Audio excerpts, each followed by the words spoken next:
Alrighty, so today we are going to talk about FC Cincinnati in the Moving Forward series episode. And by the way, I think this is the first time I actually wear the FC Cincinnati orange jersey that they released last year. This jersey has been the one that I've been looking for the most in terms of getting it, and I'm glad that I finally got it in the Black Friday sale. And I actually got it when Adidas has like this on a 40% off, and that this also is an authentic jersey too, where I got it for only like $80 and so forth, and that's pretty cheap for an authentic jersey, considering some of them cost like about $130 and $140 if you include taxes and all. But in terms of FC Cincinnati, I think there is no doubt that out of every single team besides LAFC that won the MLS Cup, FC Cincinnati are probably the most proud of their season, because we have just witnessed probably one of the greatest turnaround we have seen an MLS franchise has ever had in just a single season. You know, we always talk about Cincinnati being the laughing stock of the league, and the fact that for the first 3 years they probably have the worst start to an MLS franchise by a country mile, with them winning 3 straight wooden spoon. And yeah, this season they basically said, yeah, enough of us finishing dead last in the league and enough of us winning potentially the 4th straight wooden spoon. We're going to actually do something, and we're going to shock everybody by not only not winning the wooden spoon, but make it to the playoffs for the very first time and winning a playoff game for the first time in franchise history.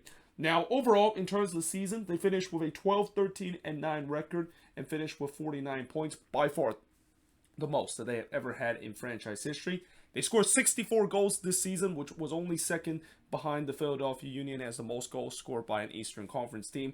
And they gave up 56 goals with a goal differential of +8. They finished 5th in the Eastern Conference, which was by far the best they have ever in franchise history. And they, of course, got eliminated in the second round against the Philadelphia Union, which that was kind of like almost the Philadelphia Union derby, where it was Union East versus Union West, because of the way that Cincinnati is built, in a way where it's very similar to how the Union were built. And it's not a big surprise that, you know, the guy that they hire as the GM and also the head coach that they hire comes from the Philadelphia Union system. Now, in terms of top goal scored, I think this is the first time I've ever done a Moving Forward series episode where there is 2 guys that score 15 plus goals. I mean, when you see some of these top goal scoring teams, you usually see some that have scored like 20 something goals, but it's hard to believe. I think this is the first time that I've seen a team that actually have their top 2 goals scored score 15 plus or even 17 plus goal, like what we have with both Brenner and Brandon Vasquez tied with 18 goals, followed by Lucho Acosta with 10 goals. Then you got Alvaro Barrial with 5 goals, and then we have a bunch of players that had 2 goals for the Cincinnati team, starting with Matt Miazga to round up the top goal scored. Top assist leader for FC Cincinnati, well, it's not a big surprise that Lucho Acosta is the top assist leader. In fact, I think Lucho Acosta actually finished with the most assists in this season by any players, with 19 assists, followed by Alvaro Barrial with 9 assists, Brendan Vasquez with 8 assists, Brenner with 6 assists, and Yaya Kubo to round up the top 5 with 4 assists for this FC Cincinnati team. So, again, what went right for the Cincinnati team? I mean, it's pretty obvious that this team, like I said, had probably the best single season turnaround, with them making the playoffs for the very first time, and even winning a playoff game in the process of beating the New York Red Bulls in the first round, and continue the legacy of failure that the Red Bulls had in the playoffs. The front three is one of the scariest in the league. I mean, you know, we talk about this front three with Brendan Vasquez and Lucho Acosta. You know, there was a potential that they can be dangerous. I mean, last season, you know, I know when you saw those front three and they weren't doing well. I think that was mainly because of the fact that Cincinnati was still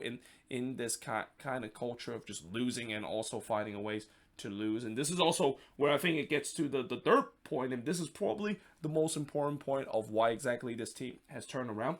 It's what Pat Nolan done in terms of changing the culture. Obviously, a lot has to give credit to what Chris Albright has done with the way that he also have changed the culture in terms of making the right signings, and also getting guys that turns out to not be a bust. I mean, one of the big acquisition that Chris Albright has already done was getting Vobodo for this team. And, you know, in the past, we see that when Cincinnati decided to make a big signings, especially DP signing, it turns out to be a huge bust. not this time for this team. I mean, Robodo was an instant hit for this team, and almost right up there in terms of some of the best number six, and almost like a Diego Chara kind of type of player for this FC Cincinnati team. But going back to what I said about Pat Nolan has changed the culture of this team. Like, again, this team, last season, the reason why they lost so many games isn't because of the fact that they have lack of quality. I mean, I could definitely see that there were potential that they have some quality, but you know how when you are a team that you have that mentality of just keep losing, and also you have that bad mentality of the fact that, well, we might take the lead, and then next thing you know, oh, it looks like here we go again, because as soon as we concede a goal, we know how this of course ends. Pat Nolan has got rid of that mentality. We did not see as much as this season as what we've seen in the past, and I think that sometimes can be an important thing to a team too, because as much as I know a team can always want to rely on the quality that you have, the mentality and just the way that the thought process in terms of going to a game for each of these teams is just as important as what you put on the pitch. Because if you have that mentality, that you have that belief that you can of course win games and you can overcome adversity, that certainly this FC Cincinnati team did not do last season, then you can definitely still able to win game, and it can be a powerful tool. And as I said, what Pat Nolan has done and drive the positive mentality, the fact that, hey, sometimes it's okay that if they make mistake, and maybe sometimes it's okay if they find themselves through adversity. It's all about keeping that belief that they can come back. And we saw multiple times that this is why we didn't see as much of a collapse and as much as of those heartbreaking losses that we seen last season for this FC Cincinnati team. And then on top of that, as I mentioned, with the way that front three is one of the most scariest in the league. I mean, Brenner, he was a guy that looked like he was going to be a huge bust for this team, and there was even talk that he was going to be sold in the summer so that FC Cincinnati can cut losses. Boy, I'm pretty sure Cincinnati are glad that they did not do that, because his form, really, I think his great form really started in May, when he started to score goals and so forth. And how many times we have said before, when you're a number 9 and you're able to score some goals and get into a great run of form, it can quickly diminish in terms of all the bad run that maybe you have encountered in previous time. And that's kind of the case with Brenner. I mean, once he started scoring, he just never looked back. The rest is history. He started to becoming that lethal goal scorer that FC Cincinnati thought that he would be when they bought him for a big sum of money. Brendan Vasquez, another guy that, I feel like it was still kind of a big... I think Atlanta is probably thinking that it was a bit of a mistake of letting him go for a cheap amount, because, I think the thing about Brendan Vasquez with last season, he was another guy that I thought that has that potential to be a decent player, but this year he definitely took it to the next level, to a point where he was on the cusp of potentially be on the U.S. men's national team, and could still be the answer in terms of that number 9 position that the U.S. men's national team still has issue even after the World Cup. And then, of course, not to mention Lucho Acosta. I mean, I think Lucho Acosta last season, if you want to talk about a player that is probably the most hardworking player in the league, Lucho Acosta was that player. Because even when this team was losing, Lucho Acosta was still making those runs. He was still trying every way and everything to give to this team so that they can make sure that they, of course, do well on the attack. Now, obviously, his teammates unfortunately didn't step up last season on the attack. This season it's been different, and we're starting to see the Lucho Acosta that we saw back in 2018 as part of that Lucha-Roo kind of combination between him and Wayne Rooney. And yeah, he started to now once again becoming one of the best number 10 and a guy that really made his name doing DC United, and now started to show it again with FC Cincinnati. Now, in terms of some of the lowlights for this team, so there's definitely a lot of highlights of this team, and I would say that, again, because of how well this team has done, and they have just completely exceeded expectation, it's kind of hard to, in terms of finding some of the lowlights for this team. Although I think one obvious lowlights that FC Cincinnati would want to fix next season is to win home games at TQL Stadium. This team, believe it or not, actually have won, between them and the Red Bulls, have won the fewest home games out of any team. And, it's kind of weird, but I feel like for Cincinnati, they have never really been a good home or a good home team ever since they came into the league. Now, obviously, that shouldn't be a surprise because they have been a laughingstock in this league for the past couple of years. But even this season, with this historic year that they had, they still have problem in terms of winning home games at TQL Stadium. Only 6 home wins this season. I mean, it's definitely better than previous year, but it's still at a point where if they want to consider themselves a regular playoff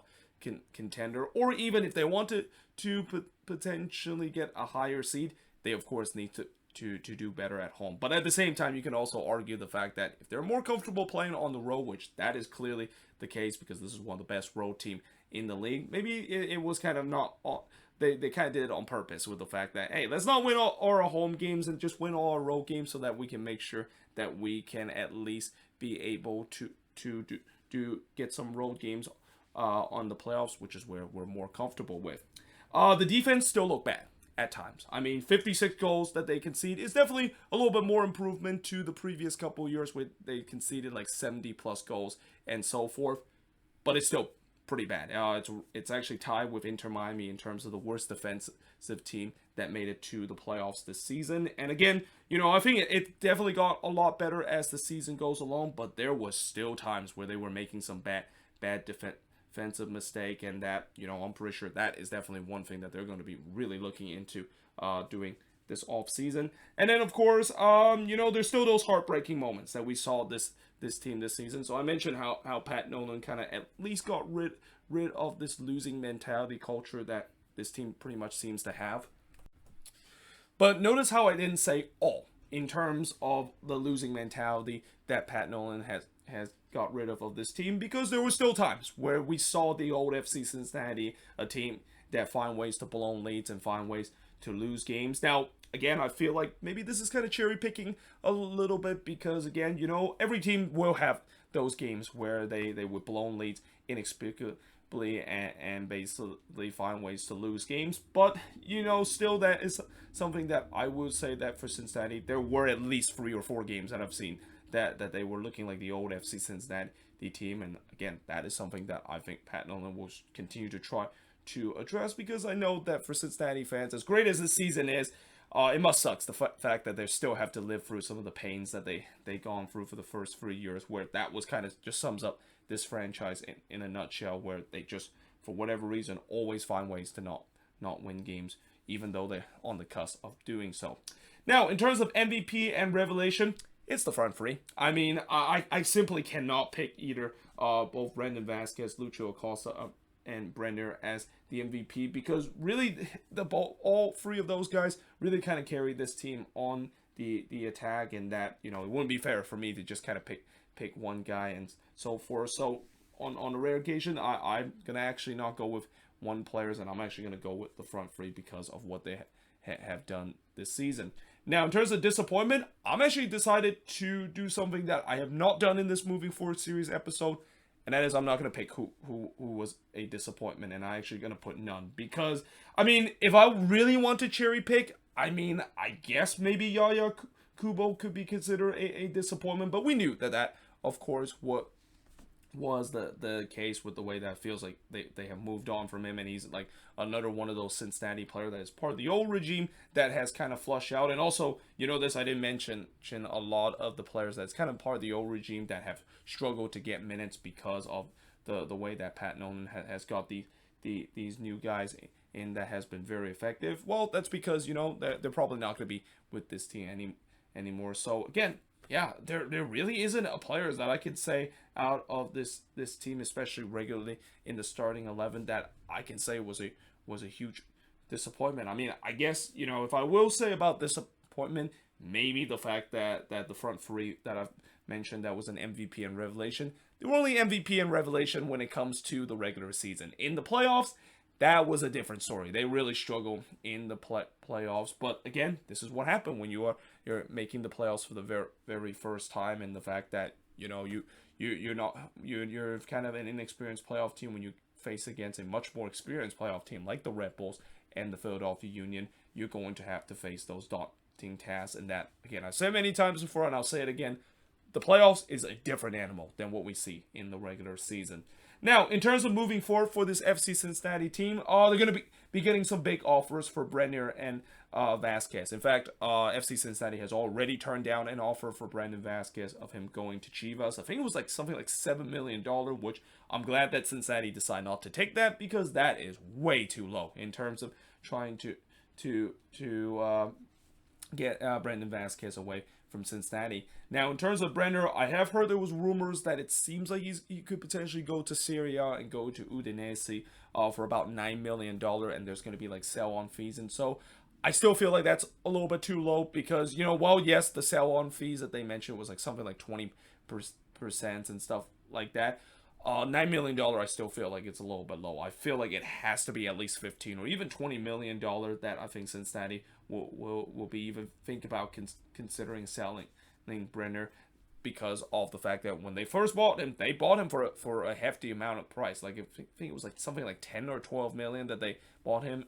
And that, you know, if you're a team and you're able to develop some good talent and sell them off to Europe, you want to at least make some profit out of this. You don't want to suffer a bit of a depreciation and suffer some lost profit out of that. And I think that's what Cincinnati is definitely looking at. And that I also will say that most likely Brenner and Vasquez could be together for the next season too. I mean, I would say that the summer transfer window may be a time where we could see one of those two players, or even both players, could potentially sell off for big profit. But just for the sake that Cincinnati had some aspiration of doing even better for this upcoming season, I'm pretty sure they're looking to trying to hold on to them so that they can even get a bigger offer. Though I will say that it kind of works both ways, with the way that, you know, you want to hold on to them and hope that they can continue to do well and get you to potentially go further into the playoffs. But at the same time,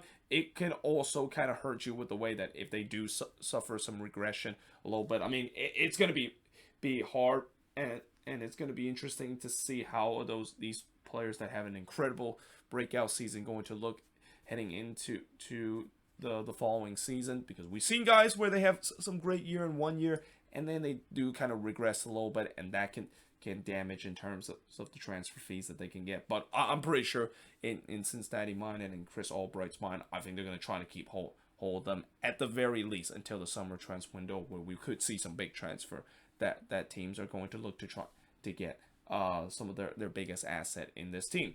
The defense will definitely be a top priority to address this off season. And again, I'm kind of surprised they still haven't addressed that. Like, when you look at this defense, I think there's only like four defenders on this team. And for a team that likes to play free at the back, as what Pat Nolan loves to do, I feel like they need more defenders. Like, 4 defenders is not going to be enough if they want to keep playing free at the back. And especially with the way that, again, last season they still struggle in that department, albeit it kind of got a little bit better, mainly because of the fact that Roman Salatano, a guy that I can't believe I only mentioned him now into this video, turns out to be a bona fide top 10 goalkeeper in this league that really make those key saves to keep this team in games.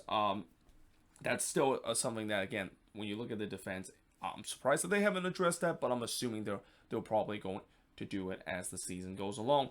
And then finally, you know, can they continue that dramatic momentum that they had last season into this season? And this again goes back to what I said about some of those players that I've mentioned. You know, yes, they had a great season, but can they carry it into the second season? And can this team in general, you know, we have seen teams that had an incredible year and then they kind of suffer a bit of a regression and can't follow that after a great season. And that's going to be something that Cincinnati will keep in mind. We'll see whether or not if this team is going to continue that success and even head into make that big next step. Because I know in theory they're kind of way ahead of schedule in terms of the rebuild that they were supposed to go through. But you just kind of feel like it. I'm pretty sure in Chris Albright's mind, you know, yes, they're way ahead of schedule, but why not actually take advantage of this and basically now get even better and basically get to a point where they could be an MLS Cup contender out of the Eastern Conference. And it's going to be interesting to see if they can do that, because I know throughout this moving forward series, I already talked about